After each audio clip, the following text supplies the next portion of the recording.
The living room looked like Apple Store met Christmas morning. My sister Rachel's twins, Olivia and Mason, tore through matching gift bags while my parents recorded every second on their phones. "Look at that!" Dad zoomed in as Olivia pulled out the newest iPad, rose gold, 256 gigabytes, $899 before tax. Mason got the same in space gray. My kids Emma and Lucas sat on the floor near the window. 7 and 5. They'd been awake since 5 a.m., vibrating with excitement. They wore the matching Christmas pajamas. I stayed up until midnight hemming because new ones weren't in the budget this month. "Your turn," Rachel's husband Brad announced, like a game show host. He handed my kids 2 gift bags. Thin plastic, the kind that rips if you look at it wrong. Emma reached in first, pulled out a coloring book. The paper was already separating from the spine. A box of crayons, the 8-pack, 2 already broken, a small stuffed animal with a lopsided face. Lucas got the same, different coloring book, same broken crayons. His stuffed animal was missing an eye. I watched Emma's face.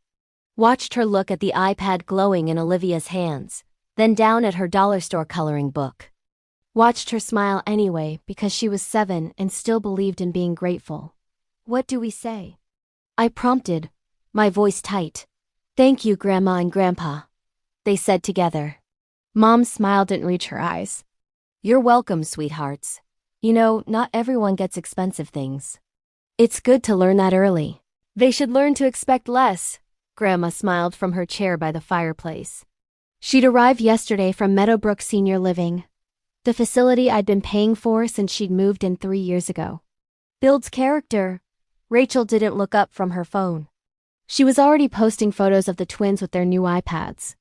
Hashtag blessed grandparents, hashtag Christmas magic, hashtag spoiled with love. Brad caught my eye.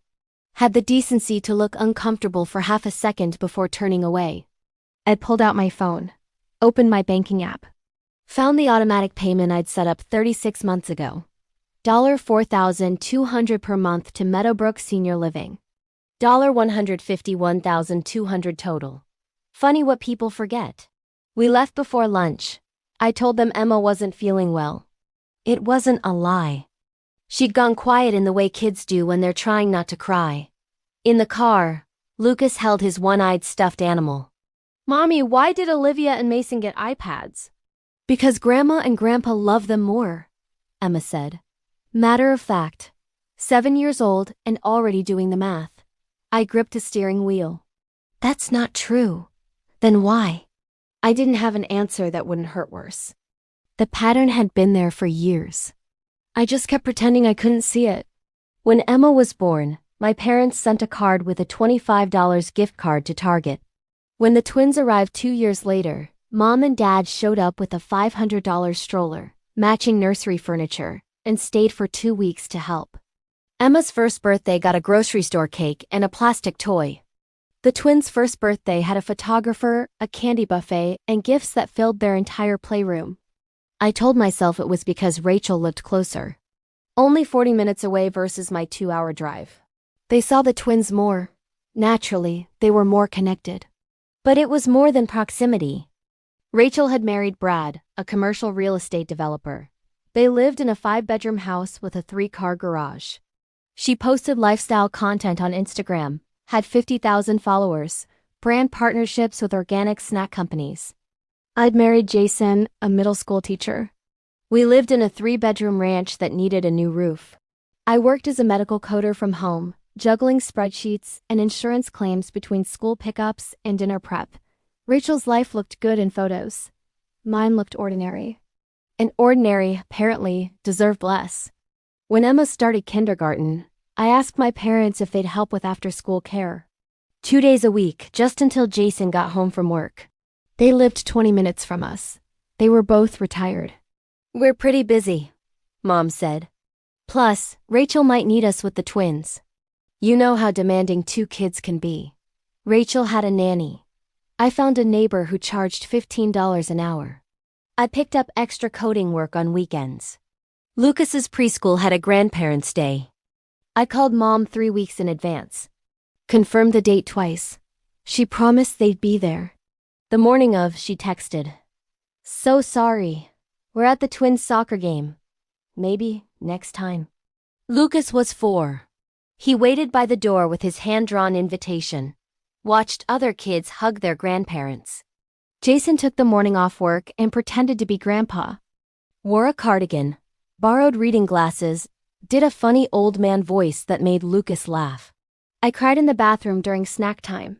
Birthdays were particularly brutal. Emma's 7th birthday was at a local park. Hot dogs, sheet cake from Costco, goodie bags I'd assembled at midnight. 12 kids came. My parents arrived an hour late and left after 30 minutes because they had dinner plans. The twins' 7th birthday 2 months later was at an indoor trampoline park. Catered food, professional entertainer, custom cake that cost more than my monthly car payment. 40 kids attended. My parents stayed the whole time, posted albums on Facebook, talked about it for weeks. It was just such a special day. Mom gushed during our monthly phone call. Rachel really knows how to throw a party. Emma's party was nice too, I said quietly. Oh, of course, honey. That was nice. Nice. The word tasted like ashes. When Grandma needed to move to assisted living, the family meeting happened at Rachel's house. Dining room table, fancy coffee, those macarons from the expensive bakery. Meadowbrook is the best facility in the state, Rachel said, sliding brochures across the table. But it's $4,200 a month. I can contribute $500, Dad said. He'd retired at 62, played golf 4 times a week. We can do $700, Rachel said. Brad's bonus should cover it. They both looked at me. The rest? I asked. You work from home, Mom said. You have flexibility. Rachel has the twins' activities and your father has his health issues. His health issues included a golf-related shoulder strain. That's $3,000 a month, I said. $36,000 a year. It's for Grandma, Rachel said. Don't you want her to be comfortable? Of course I did. Grandma had been the one adult in my childhood who'd shown up. She'd come to my school plays, taught me to bake, told me I was smart when everyone else was focused on Rachel's beauty pageants. I'll figure it out, I said. I took on more coding work. Picked up weekend projects. Stopped buying new clothes. Put off the roof repair another year. Jason started tutoring evenings. We stopped going out to dinner. Emma's art classes ended. Lucas's swim lessons stopped. But Grandma had around-the-clock care, activities, good food, a private room with a view. I visited her every Sunday. Brought her favorite cookies, played cards, listened to her stories. My parents visited monthly, if that. Rachel went for major holidays, took photos for Instagram, left after 30 minutes. 3 years. $151,200. And Grandma had just smiled while my kids opened dollar store toys. The drive home from Christmas took forever. The kids fell asleep in the back. Jason reached over, squeezed my hand. I'm done, I said. I know. That night, after the kids were in bed, I sat at my laptop, opened my banking portal. The automatic payment to Meadowbrook was scheduled for January 1st. 6 days away. I canceled it. Then I drafted an email to Meadowbrook's billing department. Explained that I would no longer be covering the monthly fees. Provided my parents' contact information as the responsible parties. Noted that I'd paid $151,200 over 3 years and would not be contributing. Further, professional, polite, final. I copied my parents and Rachel. Sent it at 11:47 p.m. The phone started ringing at 6:15 a.m. Dad. I declined. Mom. Declined. Rachel. Declined. Meadowbrook's director. Declined. By 9 a.m., I had 37 missed calls. The voicemails were predictable. Dad, call me immediately. This is unacceptable. Mom, how could you do this? She's your grandmother. Rachel, you're being selfish and cruel. This is family. I deleted them all. Jason made pancakes. The kids ate them in their pajamas, still exhausted from yesterday's forced gratitude. Emma was quiet. Lucas kept looking at his broken crayons. Hey, I said, sitting down between them. What if we took those coloring books back to the store and traded them for something else? Can we do that? Emma asked. Probably not. But we can donate them and get you something you actually want. iPads? Lucas asked hopefully. Not iPads, but maybe some art supplies. Good ones. And a trip to the science museum you've been asking about. What about Grandma and Grandpa? Emma asked. Will they be mad? Probably, I said. But that's okay. Why is it okay? I looked at Jason. He nodded. Because sometimes people don't treat us the way we deserve, I said. And when that happens, we get to decide if we keep letting them hurt us. Emma thought about this. Like when Sophia was mean to me at school and I stopped sitting with her at lunch? Exactly like that. Okay, she said. Small voice. But understanding. The emails started around noon. Mom wrote 6 paragraphs about family obligation, respect for elders, and my duty as a granddaughter. She mentioned everything she'd ever done for me, starting with giving birth. She did not mention the iPads. Rachel's was shorter. Accused me of financial manipulation. Said I was using Grandma as a pawn. Called me vindictive and petty. She'd conveniently forgotten who'd been paying for 3 years. Dad's was just 4 words. Change this by tonight. I responded to none of them. At 3:47 p.m., Meadowbrook's director called again. This time I answered. Miss Peterson, we need to resolve this billing issue urgently. My parents are the responsible parties now, I said. I've been covering it as a courtesy. That courtesy is ending. They're saying they can't afford the full amount. That's unfortunate. They can afford $900 iPads for some grandchildren.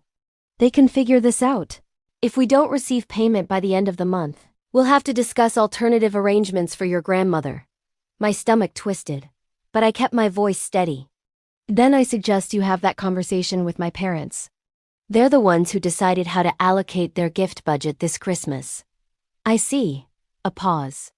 Miss Peterson, for what it's worth, I understand. I reviewed your payment history. You've been remarkable. Thank you, I said, and hung up. That night, the facility called my parents directly.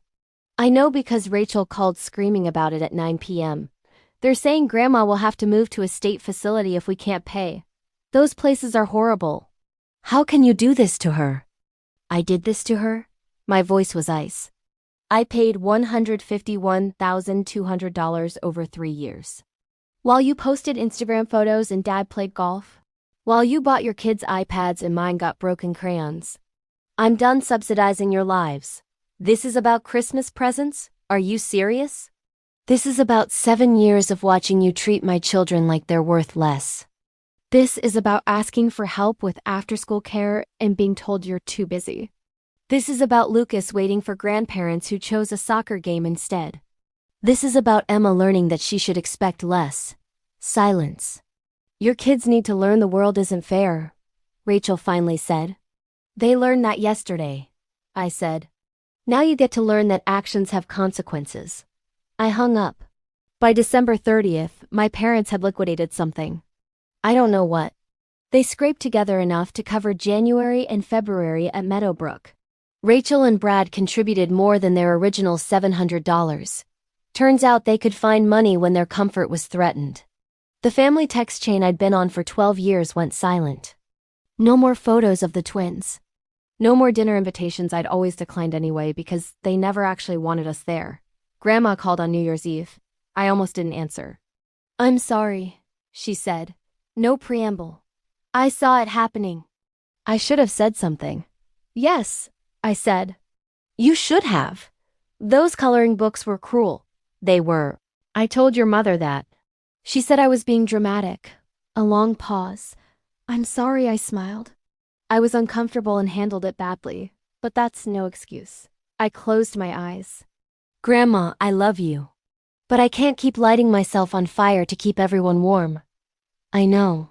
You shouldn't have to. Her voice cracked. You've been the best granddaughter I could ask for. Better than I deserved, clearly. I'll still visit, I said. But I won't pay. They need to figure it out. Good, she said firmly. They need to figure out a lot of things. By mid-January, the family had adjusted. Dad went back to work part-time, consulting for his old firm. Mom stopped playing bridge 3 afternoons a week and picked up shifts at Rachel's twin school, getting paid as a teacher's aide. Rachel cut back on her lifestyle content, took on actual freelance work for steady income. They figured it out because they had to. We didn't go to family events. Didn't respond to group texts. Didn't acknowledge the birthday cards they sent the kids in February, trying to rebuild bridges they'd burned. Emma started art classes again. Lucas went back to swimming. We fixed the roof. Jason and I went to dinner, just the two of us, for the first time in 8 months. In March, I got a letter. Handwritten, from Grandma. I'm moving to a smaller facility closer to you. It's less expensive and your parents can manage the cost. I'd like to see my great-grandchildren more, if you'll let me. I want to do better. I want them to know they matter. I cried reading it. We visited her the next Sunday. She had presents. Good ones. Art supplies for Emma. A science kit for Lucas. Nothing extravagant but thoughtful. Chosen specifically for them. I'm sorry I forgot to see you, she told them. That was wrong. You are wonderful. You deserve people who show up for you. Lucas hugged her. Emma did too. It wasn't forgiveness. Not yet, but it was a start. My parents sent an email in April, said they wanted to talk, to explain, to work things out. I didn't respond. Rachel texted in May, asked if we could meet for coffee. I declined. Some bridges aren't worth rebuilding. Emma turned 8 in June. We had her party at the art studio where she took classes. She invited 12 friends. They painted canvases, ate pizza, left with mini easels and paint sets. She wore a paint-splattered dress and smiled so wide her face hurt. My parents weren't invited. Neither was Rachel. Grandma came. She stayed the whole time, helped clean up after, told Emma 3 times how proud she was. In the car going home, Lucas fell asleep holding his goodie bag. Emma leaned her head on my shoulder. This was the best birthday ever, she said. Yeah? Yeah, because everyone there wanted to be there. Out of the mouths of 8-year-olds. They taught my children to expect less, but less became our freedom. If you've ever watched your kids learn they're worth less than other children, remember this. The people who can't see their value don't deserve access to their life. Share your story in the comments and don't forget to subscribe for the next one. Hut you've built.